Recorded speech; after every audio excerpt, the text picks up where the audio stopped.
രക്തരക്ഷസുകളുടെ താഴ്വാരം പ്രേത മാന്ത്രിക നോവൽ അധ്യായം 12. ഒന്നും നഷ്ടമായിട്ടില്ല സ്വാമികളെ.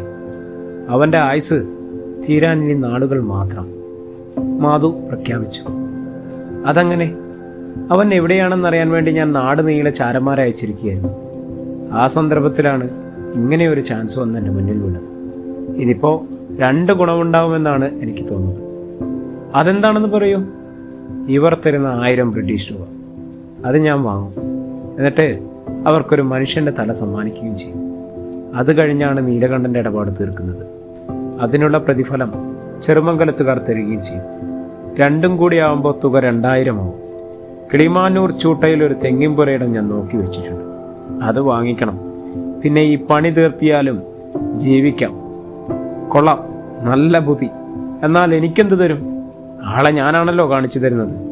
വീണ്ടും ഒരു 100 രൂപ കൂടി. എന്താ, അത് പോരെ? മതി, സ്വാമി മറുപടിയായി പറഞ്ഞു. കൊളവിയോടെ ഞെട്ടിത്തെറിച്ചു പോയി. വിഷപ്പാമ്പിനാണല്ലോ ഇത്രയും നാൾ പാല് കൊടുത്തിരുന്നത്. എന്നിട്ട് ഇത്രയും നാൾ ആളെ മനസ്സിലാക്കാൻ പോലും കഴിഞ്ഞില്ല. വല്ലാത്തൊരു ഗതികേടിലായിപ്പോയല്ലോ അയാൾ വിചാരിച്ചു. പക്ഷെ മാധവൻ തന്തയ്ക്ക് പിറന്നവനാണെങ്കിൽ ഈ 2 ചതിയന്മാരെയും ബാക്കി വെച്ചേക്കില്ല, അത് തീർച്ച. അതിനു മുമ്പ് നീലകണ്ഠനെ ഇവിടുന്ന് മാറ്റണം. ഏതെങ്കിലും ഒരു സുരക്ഷിത സ്ഥാനത്തേക്ക് എത്തിക്കുകയും വേണം. അതൊരിക്കലും ആലക്കോട്ടായിക്കൂടാ, മറ്റെവിടെയെങ്കിലും ആയിരിക്കണം. എവിടെയാണോ സുരക്ഷിത സങ്കേതം? കൊളവിയോടൻ ചിന്തിച്ചു. അപ്പോൾ തന്നെ ആക്രമിച്ചത് അവൻ തന്നെയാണ്. എനിക്കപ്പോഴും സംശയമുണ്ടായിരുന്നില്ല. ഈ നീലകണ്ഠനെ ആക്രമിച്ച് പരിക്കേൽപ്പിക്കണമെങ്കിൽ അതിന് ശേഷിയുള്ളവൻ മാരാരല്ലാതെ മറ്റാരുമില്ല. ഇപ്പോഴെല്ലാം വ്യക്തമായി. നമ്മുടെ ഭാഗത്തുള്ള ഏതോ ഒരാൾ നമ്മെ ഒറ്റിക്കൊടുത്തെന്നും ബോധ്യമായിരുന്നു. പക്ഷേ അത് ഈ അരക്കന്നൂർ സ്വാമി എന്ന നായിൻ്റെ മോനാണെന്ന് ഒരിക്കലും ഞാൻ പ്രതീക്ഷിച്ചിരുന്നില്ല. നീലകണ്ഠൻ പറഞ്ഞു. വരട്ടടോ, 2നെയും തീർത്തേക്കാം. പക്ഷേ ഇപ്പോൾ വേണ്ട. നമുക്കിപ്പോൾ ഒരു സുരക്ഷിതമായ താവളം കണ്ടെത്തണം. താൻ അവിടെ എത്തിച്ചാൽ തൽക്കാലം സമാധാനമായി ഇരിക്കാം. എവിടെയാണ് ആ സങ്കേതം? നീലകണ്ഠൻ ആരാഞ്ഞു. കുറച്ചു നേരം ആലോചിച്ചതിന് ശേഷം കൊളവിയോടൻ ഒരു നിർദ്ദേശം വെച്ചു. ചിറയൻകീഴ് മിയാൻ മുതലാളിയുടെ വീട്ടിലായാലോ? കൊള്ളാം. ഒരു ഈച്ച പോലും അറിയില്ല. എങ്കിൽ ഈ രാത്രിയിൽ തന്നെ വേണം. പുലർന്നു കഴിഞ്ഞാൽ എല്ലാം വിചാരിക്കുന്നത് പോലെ നടക്കില്ല, കൊളവിയോടൻ നിർദ്ദേശിച്ചു. അതിനിപ്പോൾ എന്താ മാർഗം? കുഞ്ഞച്ചാർ ഇവിടെ തന്നെ ഉണ്ടോ? വരുത്താം. പറഞ്ഞിട്ട് കൊളവിയോടൻ പുറത്തേക്ക് പോയി. അരമണിക്കൂർ കഴിഞ്ഞ് മാധുമാലാരുടെയും അരക്കന്നൂർ സ്വാമിയുടെയും മുറികളിൽ വെളിച്ചം അണഞ്ഞ സന്ദർഭത്തിൽ കൊളവിയോട്ട് ഭവനത്തിന്റെ തിരുമുറ്റത്തു നിന്നും കുഞ്ഞച്ചാർ നയിക്കുന്ന അരവണ്ടി പുറത്തേക്ക് പോയി. പിറ്റേ ദിവസം പകൽ തെക്കേത്തളത്തിൽ വെച്ച് കൊളവിയോടനും മാധവും തമ്മിൽ കരാറുറപ്പിച്ചു. 1001 ബ്രിട്ടീഷ് രൂപ. അതിൽ 501 ആദ്യം, ബാക്കി കൃത്യം നടത്തിയതിനു ശേഷം. പോലീസ് പിടികൂടിയാൽ കേസ് നിങ്ങൾ നടത്തിക്കൊള്ളണം. അതിൻ്റെ മുഴവും ചിലവും നിങ്ങളാണ് വഹിക്കേണ്ടത്. മാരാർ നിർദ്ദേശം വെച്ചു. അത് പറ്റില്ല. ഞാൻ വലിയൊരു തുകയാണ് തരുന്നത്. ആ തുകയിൽ നിന്ന് വേണം കേസ് നടത്താൻ. അല്ലാതെ എനിക്കതിൽ ബാധ്യതയൊന്നുമില്ല. കൊളവിയോടൻ്റെ ഈ നിർദ്ദേശം കേട്ട് മാധുമാരാർ അദ്ദേഹത്തിൻ്റെ മുഖം വീക്ഷിച്ചു. പരമാവധി പോലീസിന്റെ മുന്നിൽ ഈ കേസ് എത്താതിരിക്കട്ടെ. ആത്മഹത്യയോ അപകടമോ ആയി മരണത്തെ മാറ്റിയെടുക്കാനാണ് ഞാൻ ശ്രമിക്കുന്നത്. അതുമല്ലെങ്കിൽ ആളിനെ കാണാതാവുന്ന തന്ത്രം. ഇതൊന്നും സാധിക്കാത്ത ഘട്ടത്തിൽ മാത്രം മതി സാധാരണ കൊല, മാരാർ വ്യക്തമാക്കി. അതൊക്കെ നിങ്ങളുടെ മിടുക്കാണ്. പരമാവധി വിജയിക്കട്ടെ എന്നാണ് എൻ്റെ പ്രാർത്ഥന. സംസാരിക്കുന്നതിനിടയിൽ 2 തവണ അരക്കന്നൂർ സ്വാമി അവിടെ വരികയും പോവുകയും ചെയ്തു. അയാൾ ആകെ അസ്വസ്ഥനാണ്. പണം എന്നാണ് തരിക? മാരാർ ചോദിച്ചു. മറ്റന്നാൾ. എങ്കിൽ അത് കഴിഞ്ഞേ ഞാൻ ആയുധം കയ്യിലെടുക്കൂ. അതുവരെ ഇവിടെ തന്നെ തങ്ങുന്നതായിരിക്കും. പക്ഷേ അത് വളരെ രഹസ്യമായിട്ടായിരിക്കും. ഞാനിവിടെ ഉണ്ടെന്നുള്ള കാര്യം ഒരു ജീവി പോലും അറിയരുത്, വിശേഷിച്ച് സ്ത്രീകൾ. ഈ വീട്ടിലെ സ്ത്രീകൾ ഒട്ടും അറിയാൻ പാടില്ല. അക്കാര്യം മാളൂര് തന്നെ ഉറപ്പുവരുത്തണം. അതൊക്കെ എനിക്കറിയാം. ഇവിടെ അങ്ങനെ പാർക്കാൻ പറ്റിയ ഒരു സ്ഥലവുമുണ്ട്. 3 ദിവസത്തേക്ക് ജലവും ഭക്ഷണവും അവിടെ എത്തിക്കുന്നതായിരിക്കും, കൊളവിയോട് നിർദ്ദേശിച്ചു. തെക്കേത്തളം എന്ന കെട്ടിടം ഗൂഢാലോചന, ഉപജാപ പ്രവർത്തനം, ചാരവൃത്തികളുടെ കേന്ദ്രീകരണം, മദ്യപാനം തുടങ്ങിയ പ്രവർത്തനങ്ങൾക്ക് ഉപയോഗിക്കുന്ന സ്ഥലമാണ്. അതുമാത്രമല്ല, ഏതെങ്കിലും ഒരു കള്ളനെയോ അനുസരണക്കേട് കാണിക്കുന്ന നിഷേധിയെയോ മർദ്ദിച്ച് അവശനാക്കുന്നതിനും പോലീസ് മുറിയിൽ ചോദ്യം ചെയ്യുന്നതിനും ഉപയോഗിക്കുന്ന നിലവറ എന്ന അണ്ടർഗ്രൗണ്ടും ഈ തെക്കേ തളത്തിലാണുള്ളത്. അതുകൊണ്ട് തന്നെ സ്ത്രീകൾക്കും കുട്ടികൾക്കും ആ ഭാഗത്തേക്ക് പ്രവേശനം നിരോധിച്ചിരിക്കുന്നു. നിലവറയിൽ ഒളിച്ചു താമസിക്കുന്നതിനായി കൊളവിയോടൻ മാധുവിനെയും കൂട്ടി അവിടത്തേക്ക് പടിവുകൾ ഇറങ്ങി ചെല്ലുന്നു. മാരാർക്ക് അതിയായ ആകാംക്ഷയുണ്ട്. താൻ വെട്ടിക്കൊല്ലാൻ ശ്രമിച്ചും അതിനെ അതിജീവിച്ച് ജീവനോടെ ഇരിക്കുന്ന സാക്ഷാൽ നീലകണ്ഠനെ നേരിൽ കാണാൻ പോകുന്ന സന്ദർഭമാണ്. പക്ഷേ മാരാർ കൂസൽ കാണിച്ചില്ല. അയാൾക്ക് അതൊന്നും ഒരു പ്രശ്നമല്ലതാണ്. എന്നാൽ അരക്കന്നൂർ സ്വാമിയും ഇറങ്ങിച്ചെല്ലുന്നു അവർക്കൊപ്പം. നീലകണ്ഠനെ മാതുമാരാർ കാണുന്ന ആ രംഗം നേരിട്ട് വീക്ഷിക്കാനാണ് സ്വാമിയും ഒപ്പം ഇറങ്ങിച്ചെല്ലുന്നത്. നിലവറയിൽ അവർ എത്തി. അവിടെ നിറച്ച ഓട്ടുപാത്രങ്ങളും വിളക്കുകളും മറ്റു വീട്ടുപകരണങ്ങളും അടുക്കി വെച്ചിരിക്കുന്നു. അതിൻ്റെ ഒരറ്റത്ത് ഒരു ശൗചാലയമുണ്ട്.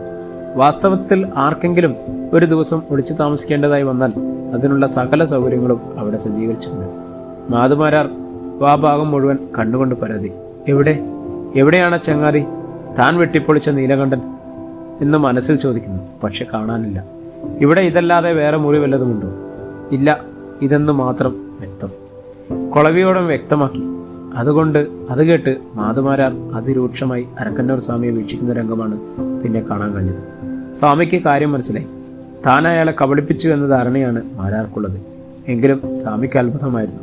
ഇന്നലെ പാതിരാത്രി വരെയും ഇതിനകത്തുണ്ടായിരുന്ന നീലകണ്ഠൻ ഏതു തിരസ്കരണയിൽ മറഞ്ഞു? അതോ ഇതിനകത്ത് മറ്റേതെങ്കിലും ഭാഗത്താണോ മാറ്റിയതാണോ?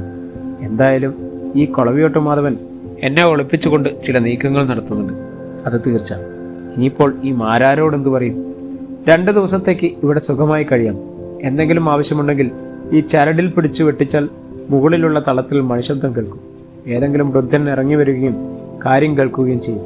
കിണറിന്റെ ഭാഗത്തുള്ള കോളാമ്പിയിൽ വെള്ളം കോരിയൊഴിച്ചാൽ അത് കുഴൽ വഴി ഇവിടുത്തെ ശൗചാലയത്തിൽ എത്തിച്ചേരും. അതിനെല്ലാം ഇവിടെ ആവശ്യത്തിന് ഭൃത്യന്മാരുണ്ട്. അതുകൊണ്ട് ഒന്നിനും പുറത്തിറങ്ങേണ്ട കാര്യമില്ല. കൊളവിയോടെ നിർദ്ദേശിച്ചു. എല്ലാം കൊള്ളാം, മാളൂർ പോയിക്കോളൂ. മറ്റന്നാൾ സൂര്യൻ അസ്തമിക്കുന്ന മുമ്പ് എനിക്ക് പണം കിട്ടണം. എങ്കിലേ അടുത്ത ദിവസം മുതൽ പണി ആരംഭിക്കാൻ പറ്റും. മറ്റന്നാൾ സൂര്യൻ പടിഞ്ഞാറ് ചായുമ്പോൾ പണം ഈ നിലവറയിൽ എത്തിയിരിക്കും. ബാക്കിയുള്ളത് അപ്പോൾ പറയാം. ശരി, എനിക്ക് രാത്രിയിൽ കോഴിയിറച്ചി വേണം. തെങ്കള്ള് 2 കുടം. പ്രഭാതത്തിൽ ഇടങ്ങഴി എള്ളു വറുത്ത് അതിൽ കരിപ്പട്ടിയും ഇട്ട് ഉരലിലിട്ട് ഇടിച്ച് കുഴച്ച് തിന്നാൻ തരണം. 2 കാര്യങ്ങളും നിർബന്ധമാണ്. മാധവന്റെ നിർദ്ദേശം. ശരി എന്ന് പറഞ്ഞുകൊണ്ട് കൊളവിയോടൻ മുകളിലേക്ക് നടക്കാൻ ഭാവിച്ചു. എന്നാൽ മാരരുടെ ചോദ്യം കേട്ട് അദ്ദേഹം അവിടെ തിരിഞ്ഞു നിന്ന് ശ്രദ്ധിച്ചു. ഇനി എന്തെങ്കിലും പറയൂ മാളോരെ, നിങ്ങൾക്ക് ആരെയാണ് വേണ്ടത്? ചെറുമംഗലത്ത് ആരുടെ തലയാണ് ഞാൻ എടുക്കേണ്ടത്? കൊളവിയോടൻ വീണ്ടും ആലോചിച്ചു. ഒടുവിൽ പറഞ്ഞു, നകുലൻ. അവനാണല്ലോ നമ്മുടെ നീലകണ്ഠനെ പാത്തിരുന്ന് വെട്ടിയത്. അതെ, അവൻ തന്നെ. അവനല്ലാതെ മറ്റാരും ഇത്രയും നീചമായ പ്രവൃത്തി ചെയ്യില്ല. കറക്റ്റ്, അവൻ മാത്രമേ ഇത് ചെയ്യൂ. സ്വാമിയും പിന്താങ്ങി. കൊളവിയോടൻ വീണ്ടും മുകളിലേക്ക് നടന്നു. അദ്ദേഹം മറഞ്ഞു കഴിഞ്ഞപ്പോൾ സ്വാമിജിയെ മാരാർ അതിരൂക്ഷമായി ശകരിച്ചു. എവിടെയാണോ നീലകണ്ഠൻ? താനല്ലേ പറഞ്ഞത് അവൻ ഇതിനകത്ത് കൈയും കാലും തളർന്നു കിടക്കുകയാണെന്ന്? എന്നിട്ട് അവൻ ഏത് കുഴിയിലൊക്കെയാണ് ആഴ്ന്നിറങ്ങിയത്? മറുപടി പറയാൻ കഴിയാതെ സ്വാമി പതറി. എങ്കിലും ഇങ്ങനെ പറഞ്ഞു, എൻ്റെ കണ്ണുകൾക്ക് ഒരിക്കലും തെറ്റുപറ്റാറില്ല. അതാണ് സത്യം. ഇന്നലെ രാത്രി വരെ അവൻ ഈ താവളത്തിലുണ്ടായിരുന്നു. ഞാൻ അവനോട് സംസാരിക്കുകയും ചെയ്തിരുന്നു. പിന്നെ നേരം പുലർന്നപ്പോൾ എന്തു സംഭവിച്ചുവെന്ന് എനിക്കറിയില്ല. മാതുമാരാർ ഇത് കേട്ട് വട്ടക്കണ്ണുരുട്ടി ആലോചനയിൽ മുഴങ്ങി. എങ്കിൽ നമ്മൾ സൂക്ഷിക്കണം. നമ്മുടെ സംഭാഷണം ആരോ കേട്ടിരിക്കുന്നു. അതയാൽ മാളവരെ പറഞ്ഞു കേൾപ്പിച്ചിരിക്കുന്നു. അതുകൊണ്ട് തന്നെയാണ് ഇന്നലെ രാത്രി അവനെ ഇവിടെ നിന്ന് കടത്തിയത് എന്ന് പറഞ്ഞു. അതാവാൻ വഴിയില്ല. നിങ്ങളെ ഇവിടെ പാർപ്പിക്കാൻ വേണ്ടി ഈ നിലവറ ഒഴിച്ചെടുത്തതാവാനും വഴിയുണ്ടല്ലോ. സ്വാമി അങ്ങനെയും കണക്കൂട്ടി. എന്നാൽ മാധവന് സംശയം മാറിയില്ല. എന്തോ എനിക്കൊരു വിശ്വസിക്കാൻ കഴിയുന്നില്ല. എൻ്റെ കണക്കൂട്ടലുകൾക്ക് പിഴവ് പറ്റിയാൽ ഞാനെന്ത് ചെയ്യും? അത് പിന്നെ കൊളവിയോടനെന്നോ ചെറുമംഗലത്ത് നാരായണനെന്നോ ഞാൻ നോക്കുകയില്ല. തലകൾ വെട്ടി ഉരുട്ടും ഈ മാധു. ഒരു പിശാശിൻ്റെ ഭാവമായിരുന്നു അയാൾക്ക്. അരക്കന്നൂർ സ്വാമി ഒന്നും ഊരിയാടിയില്ല. ഒരു കഞ്ചാവ് വീടി എടുത്ത് കത്തിച്ച് വലിക്കുവാൻ തുടങ്ങി. 3-ാം ദിവസം സായാഹ്നത്തിൽ മാധുവിൻ്റെ മുറിയിൽ കൊളവിയോടൻ എത്തി. അപ്പോഴും അരക്കന്നൂർ സ്വാമി എന്ന വിടൻ അവിടെ തന്നെ ഉണ്ടായിരുന്നു. നിങ്ങൾ മുകളിലിരിക്കും, നമ്മൾ കുറച്ച് കാര്യങ്ങൾ സംസാരിക്കട്ടെ. കൊളവിയോടൻ സ്വാമിയെ നോക്കി പറഞ്ഞു. സ്വാമി പടവുകൾ കയറിപ്പോയി. തൻ്റെ മുണ്ടിൽ തിരികെ വെച്ചിരുന്ന പണിസഞ്ചി കൊളവിയോടൻ പുറത്തിറക്കും. എന്നിട്ട് മാധുവിൻ്റെ നേർക്ക് നീട്ടി. എണ്ണി നോക്കിക്കൊള്ളൂ. മാധുമാരാരുടെ കണ്ണുകൾ വെളിച്ചം സ്ഫരിച്ചു. അയാൾ പണസഞ്ചി വാങ്ങി കെട്ടഴിച്ച് നോട്ടുകൾ എണ്ണി തിട്ടപ്പെടുത്തുവാൻ തുടങ്ങി. ശരി തന്നെ, അയാൾ പറഞ്ഞു. സംഗതി കഴിഞ്ഞാലുടൻ ബാക്കി തുക തരും. എന്നാൽ നകുലൻ്റെ തല എൻ്റെ ഈ തിരുമറ്റത്ത് കൊണ്ടുവെക്കണം. അത് ഉറപ്പാണോ? ഉറപ്പിച്ചോളൂ. ഇന്നു മുതൽ 7 ദിവസം, അതിനു മുമ്പ് അവൻ്റെ കറുത്ത തല ഈ തിരുമുറ്റത്ത് കൊണ്ടുവന്ന് ശരിക്കും. പറയുന്നത് മാധുവാണ്. നെട്ടൂർ മഠത്തിലെ ഗോവിന്ദന്മാരാരുടെ മകൻ മാധുമാരാൻ. നിങ്ങളെ കാത്തിരുന്നുള്ളൂ മാളാരെ. പറഞ്ഞിട്ട് അയാൾ വെറ്റിലയും പാക്കും ചുണ്ണാമ്പും എടുത്ത് വായിലിട്ട് ചവച്ചു. തിരികെ പടവുകൾ കയറുമ്പോൾ അദ്ദേഹം മനസ്സിൽ പറയുന്നു, നീലകണ്ഠനെ മൃതപ്രായനാക്കിയ നിന്നെ ഞാൻ എന്താണ് ചെയ്യുന്നതെന്ന് വരും ദിവസങ്ങളിൽ കാണാം. നിന്റെ ജീവിതത്തിന് ഇനി ദിവസങ്ങൾ മാത്രമേ ഉള്ളൂ. അരക്കന്നൂർ സ്വാമി പകലും രാത്രിയും നീലകണ്ഠനെ അന്വേഷിക്കുന്ന പ്രവൃത്തിയിൽ ഏർപ്പെട്ടുകൊണ്ടിരുന്നു. അവൻ എവിടെയുണ്ടെന്ന് കണ്ടുപിടിച്ചേ മതിയാവും. അവനെ കാട്ടിക്കൊടുത്തേ മാധവാശാൻ തരാമെന്നേറ്റുള്ള 100 രൂപ തനിക്ക് ലഭിക്കുകയുള്ളൂ. അതെനിക്ക് വേണം. അതിനുവേണ്ടി ഏത് മാർഗവും ഉപയോഗിച്ച് നീലകണ്ഠൻ്റെ വാസസ്ഥലം കണ്ടുപിടിച്ചേ മതിയാവും. അയാൾ തീർച്ചപ്പെടുത്തി. പിറ്റേ ദിവസം പകൽ, നീ പാതിരാത്രിയിൽ മാധുരമാരാരെയും കൊണ്ട് എവിടെയാണ് വണ്ടിയും എടുത്തുകൊണ്ട് പോയത്? ഒരു സ്ഥലത്ത് വരെ പോകാനായി ഞാൻ നോക്കിയപ്പോൾ കാണാനുണ്ടായിരുന്നില്ല കേട്ടോ. ഇത് കേട്ട് കുഞ്ഞൻ ഒട്ടും ഇഷ്ടപ്പെടാത്ത വിധത്തിൽ മറുപടി പറഞ്ഞു. പാതിരാത്രി കഴിഞ്ഞ ആ സമയത്ത് നിങ്ങൾക്ക് എവിടെയായിരുന്നു പോകേണ്ടിയിരുന്നത്? വേശ്യാഗ്രഹത്തിലോ? അഹങ്കാരം പറയാതടാ. ഞാനല്ലല്ലോ കൊളവിയോട്ട് മാധവൻ. താൻ വണ്ടിക്കാരൻ കുഞ്ഞനല്ലേ? സ്വാമി ശുഭിതമായി. ഞാൻ കൊളവിയോട്ട് മാധവനല്ല, അദ്ദേഹത്തിൻ്റെ വണ്ടിക്കാരൻ തന്നെ. അതുകൊണ്ട് തന്നെ കൊളവിയോടനോട് മാത്രം ഞാൻ മറുപടി പറഞ്ഞാൽ മതി. നിങ്ങൾക്കെന്നെ ചോദ്യം ചെയ്യാൻ അധികാരമില്ല. കൂടുതൽ വിളയരുത് നീ. ദാക്ഷായണി എൻ്റെ അനന്തരവളാണ്. അതിന് ഞാനെന്ത് വേണം? അങ്ങനെ വല്ലതും ഉണ്ടെങ്കിൽ നിങ്ങൾ അവരോട് പറഞ്ഞാൽ മതി. നിർത്തടാ എന്നായി സ്വാമി. വിരട്ടാതടോ എന്ന് കുഞ്ഞൻ. ഇങ്ങനെ രണ്ടുപേരും കൂടി കയർത്ത് സംസാരിക്കുന്ന സന്ദർഭത്തിൽ തികച്ചും യാദൃച്ഛികമായി കൊളവിയോടൻ അവിടെ എത്തി. എന്താ പ്രശ്നം? കൊളവിയോടൻ ചോദിച്ചു. ഇയാൾ എന്നെ ശകാരിക്കുകയാണ്. മാധുമാരാരെ കൊണ്ടാക്കിയ രാത്രി നീ എവിടെ പോയായിരുന്നു എന്ന്. നീ വല്ലയിടത്തും പോയായിരുന്നോ? പോയെങ്കിൽ മാളോർക്കറിഞ്ഞൂടെ? മാളോരറിയാതെ ഞാൻ എവിടേക്കെങ്കിലും പോവുമോ? പിന്നിപ്പോൾ എന്താ പ്രശ്നം?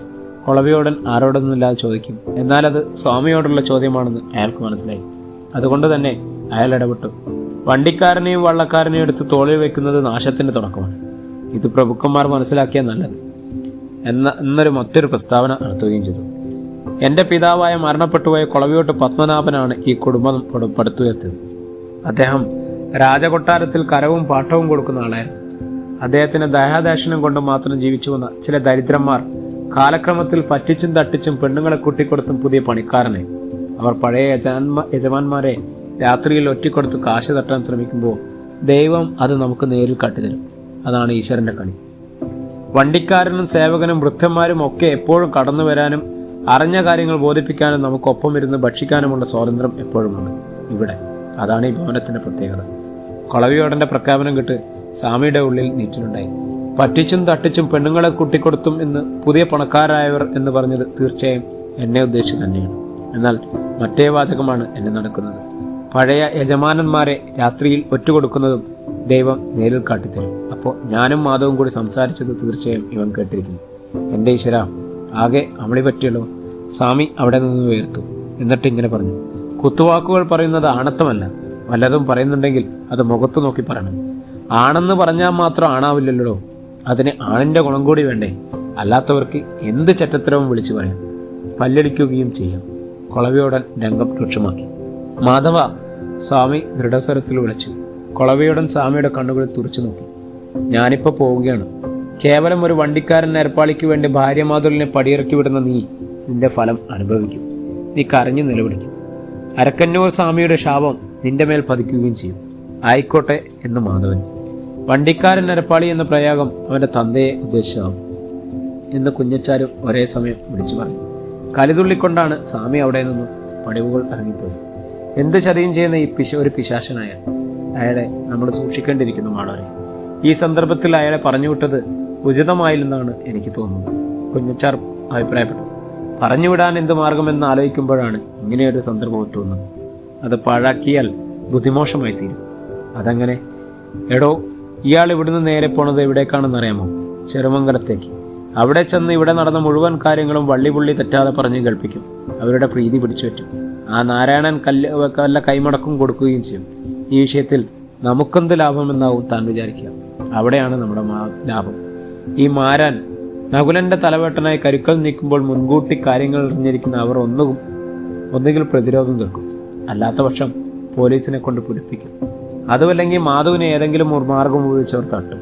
ഇത് മൂന്നും സംഭവിച്ചാൽ നമുക്ക് ലാഭമല്ലേ?